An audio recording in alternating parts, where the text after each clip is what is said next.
Bismillahirrahmanirrahim. Assalamualaikum warahmatullahi wabarakatuh. Oke teman-teman, kami dari kelompok 4. Pada kesempatan kali ini kami akan membahas mengenai kisah-kisah dalam Al-Quran. Kelompok 4 dengan anggota 1. Tri Ajeng Ainun dengan NIM 213131089. 2. Siti Asia dengan NIM 213131086. 3. Hasmida Firda dengan NIM 213131091.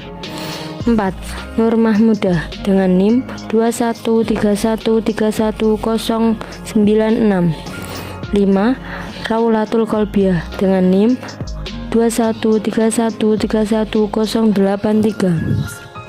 Dari kisah-kisah dalam Al-Quran, kami akan membahas yang pertama, pengertian kisah.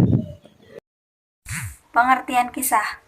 Kata kisah berasal dari bahasa Arab yaitu al-qassu atau al-qissatu yang berarti cerita. Sedangkan secara istilah, qasah Al-Quran adalah pemberitaan Al-Quran tentang hal-hal ihwal umat-umat terdahulu. Kisah-kisah para nabi dan peristiwa-peristiwa yang terjadi di masa lampau, masa sekarang, dan masa yang akan datang. Al-Qissah diambil dari kata qassah yakussu yang berarti menceritakan. Al-Qissah sama artinya dengan Al-Hadith yang artinya cerita. Sedangkan Al-Qissah sebagai salah satu bentuk sastra yang dalam bahasa Indonesia disebut sebagai cerpen atau novel. Didefinisikan sebagai media untuk mengungkapkan kehidupan atau fragmen-fragmennya yang menyangkut suatu peristiwa atau sejumlah peristiwa yang terkait satu sama lainnya. Menurut Al-Azhari, salah satu pakar bahasa Arab di Al-Azhar Mesir, menyebutkan bahwa kata al-qas atau qasaso yang berarti kisah adalah untuk masdar atau kata benda, fi'il kata kerja, qassah yang berarti mengisahkan.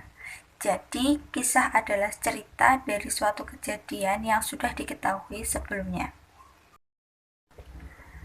Pengertian kisah selanjutnya yaitu sedangkan mana Al-Qatan dalam bukunya Studi Ilmu-Ilmu Al-Quran yang diterjemahkan oleh Muzakir mengatakan bahwa kisah adalah pemberitaan Al-Quran tentang hal ihwal umat-umat terdahulu, nubuah atau kenabian yang terdahulu, dan peristiwa-peristiwa yang telah terjadi dengan cara yang menarik dan mempesona.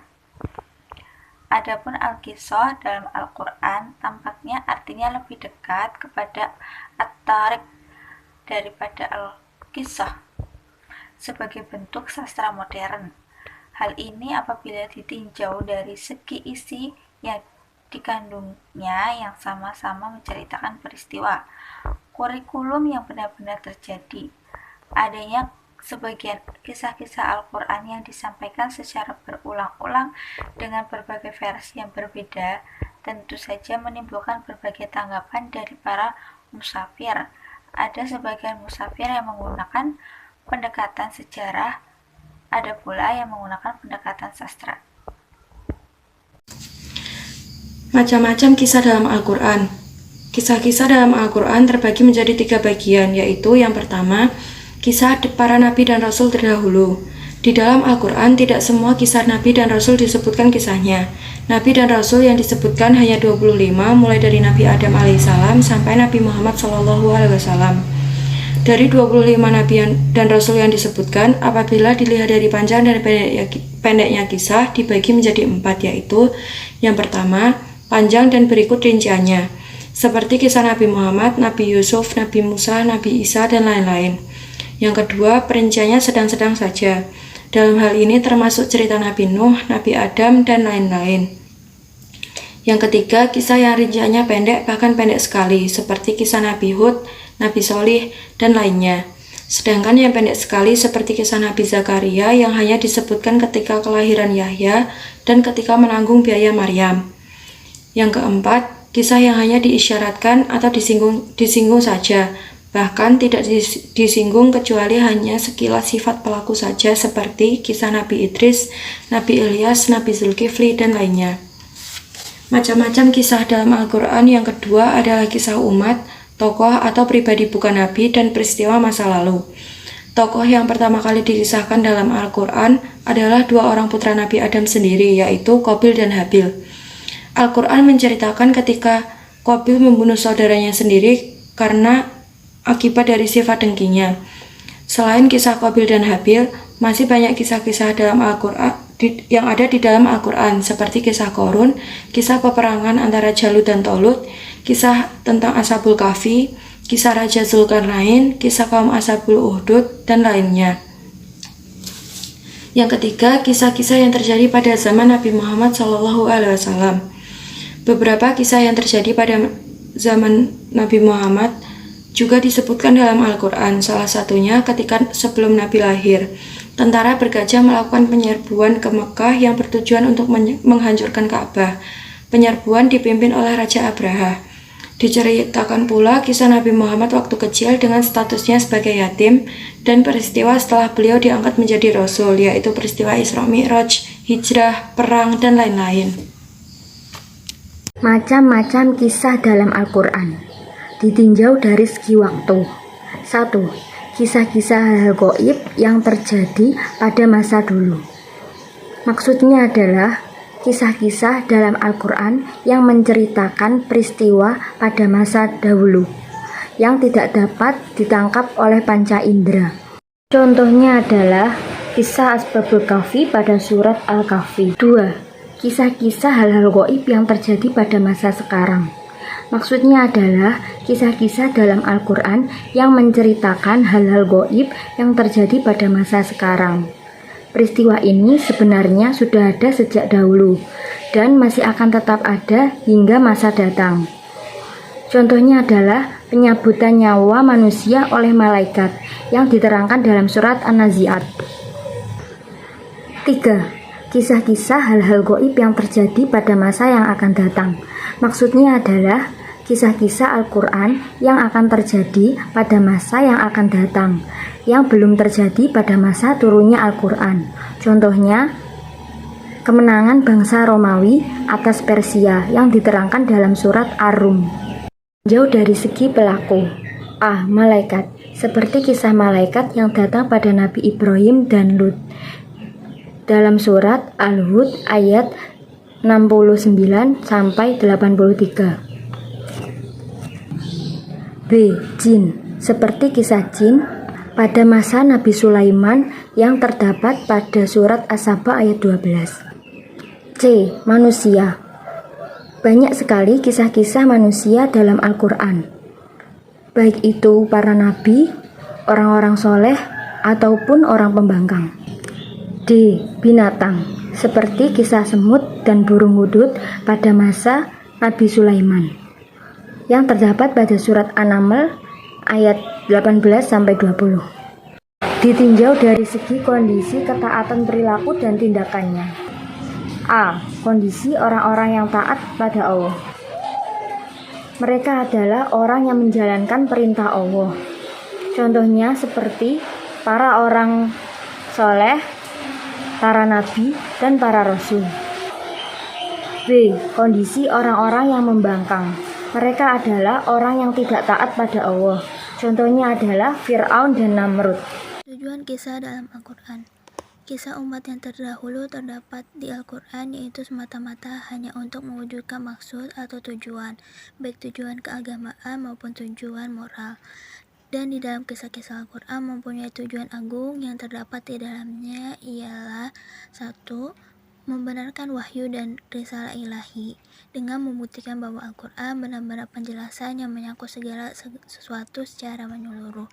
2. Menegakkan kebenaran Nabi Muhammad SAW melalui dakwahnya dan apa yang diberitakannya tentang hal ihwal orang terdahulu di sepanjang kurun waktu dan generasi.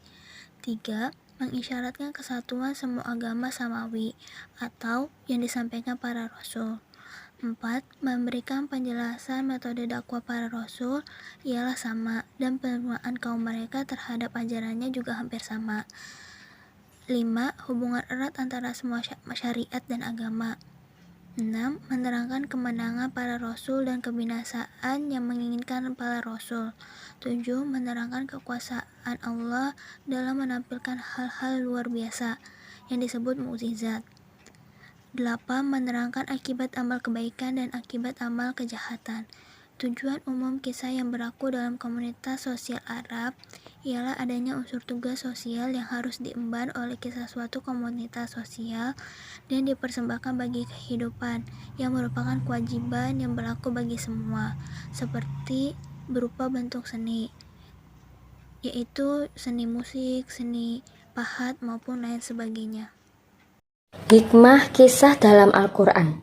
Manfaat terpenting yang dapat dipetik dari kisah-kisah yang dibawakan oleh Al-Quran adalah: 1. Dengan mempelajari kisah-kisah, kita mendapat informasi tentang kondisi perkembangan suatu masyarakat, alur perkembangan sejarah manusia, hubungan manusia bersama Tuhan dengan ikatan akidah, dan hubungan manusia dengan manusia.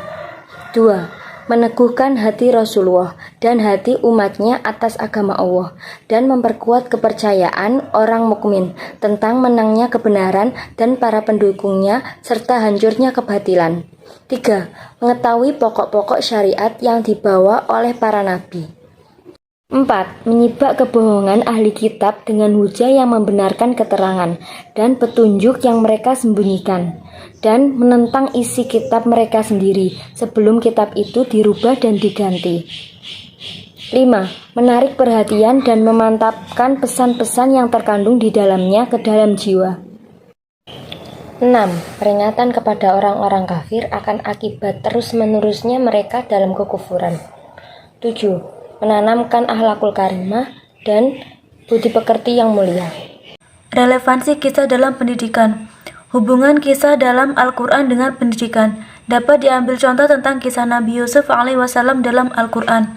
Berbeda dengan kisah nabi-nabi Allah Subhanahu wa Ta'ala lainnya, kisah Nabi Yusuf alaihissalam secara khusus diceritakan secara runtut dalam satu surat tersendiri dalam Al-Quran, yakni surat Yusuf. Sedangkan nabi-nabi yang lain diceritakan dan disebutkan di beberapa surat. Isi kisah Nabi Yusuf alaihissalam dalam Al-Quran berbeda pula dengan nabi-nabi yang lain, karena sisi kehidupan keagamaan Nabi Yusuf jauh lebih ditekankan dalam Al-Quran daripada aspek kepribadiannya yang lain.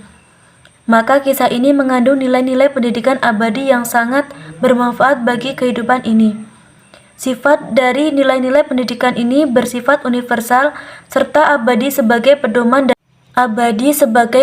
dalam kehidupan. Lain daripada itu, nilai-nilai tersebut menguatkan sendi-sendi kehidupan dalam beragama, bermasyarakat, berbangsa, dan bernegara. Relevansi kisah dalam pendidikan. Terdapat 8 pelajaran yang dapat kita petik dari kisah Nabi Yusuf alaihissalam dalam Al-Quran. Di antaranya sebagai berikut. 1. Kaum pendengki dengan cara merahasiakan berita yang mungkin dapat mengusik mereka. 2. Pelajaran tentang pentingnya menghadirkan kesabaran dalam menghadapi makar musuh. 3. Pelajaran tentang kesadaran akan keniscayaan ujian yang akan datang silih berganti. 4. Pelajaran tentang dakwah yang tidak kenal henti. 5. Pelajaran tentang pentingnya para dai memiliki keunggulan ilmu. 6. Pelajaran tentang perlunya melakukan upaya rehabilitasi citra dakwah. 7. Pelajaran tentang kesiapan para dai berkontribusi dan memikul tanggung jawab kenegaraan.